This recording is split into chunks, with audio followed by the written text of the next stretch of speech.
Presidency સ્કૂલની 5 વિદ્યાર્થીનીઓનું સમૂહ આરંગેત્રમ પ્રસ્તુત થયું.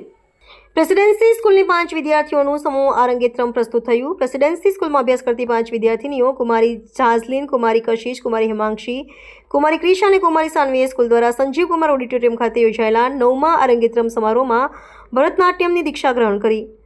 વિશેષ તાલીમ સાથે સ્કૂલમાં જ તમામ દીકરીઓ માટે ભરતનાટ્યમ વિષય રૂપે સમાવિષ્ટ કરવામાં આવેલ છે.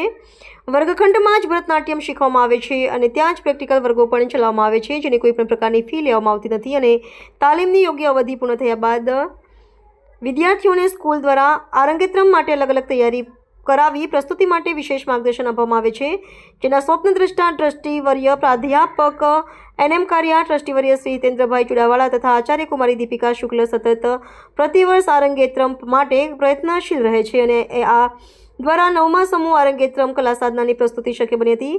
આ ઉત્તમ કલા સાધના દ્વારા દીકરીઓ પોતાની તપશ્ચર્યા સિદ્ધ કરી ભવિષ્યમાં પોતે પણ અન્યોને તાલીમ આપવાનો કસબ સિદ્ધ કરી આર્થિક રીતે પગભર થઈ શકે છે. પ્રેમ, પરખ અને પ્રોત્સાહનના સૂત્રનો મુદ્રાલેખ બનાવી સતત વિદ્યાર્થીઓના હિતચિંતન રૂપે સ્કૂલના સમયપત્રકમાં સહઅભ્યાસી પ્રવૃત્તિઓને સમાવિષ્ટ કરવામાં આવી છે, જેથી વાલીઓ અને વિદ્યાર્થીઓએ વધારાનો સમય ફાળવવો ના પડે. અભ્યાસ માટે પણ બાળકો પૂરતો સમય ફાળવી શકે, પરિવાર સાથે યોગ્ય સમય આનંદથી વિતાવી શકે. આ તમામ દ્રષ્ટિકોણ સાથે ભરતનાટ્યમ સમયપત્રક બનાવવામાં આવ્યું છે.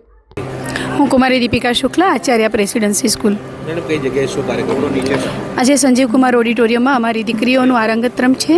અમારી 5 દીકરીઓ આજે 9મા આરંગેત્રમનો આ કદમ માંડી રહી છે. ત્યારે સતત 6 મહિનાથી કલાગુરુ મેઘનાબેન મહેતા અને શાળાના એકમથી તેઓ ખૂબ મહેનત કરી રહ્યા છે. તેઓના માતા પિતા પણ તેમને સમયપત્રક પ્રમાણે ખૂબ સારી રીતે તાલીમમાં જોડાઈ રહ્યા છે.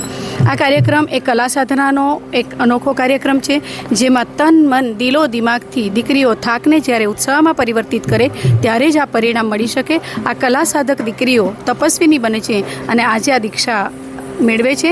ત્યાર પછી તેઓ પોતાની જીવન કલાને આગળ વધારીને એનો આજીવિકા તરીકે પણ ઉપયોગ કરી શકે. મેડમ, કેટલી દીકરીઓ એમાં ભાગ લીધો છે અને કેટલા સમયથી મહેનત કરવામાં આવતી હતી? મારી 5 દીકરીઓ આજે સમૂહ આરંગેત્રમ પ્રસ્તુત કરી રહી છે અને જુલાઈ મહિનાથી સતત અવિરત 3 થી 4 કલાકની મહેનત દરરોજની તેઓને આ ફળ આપી રહી છે. મેસેજ આપશો બેન?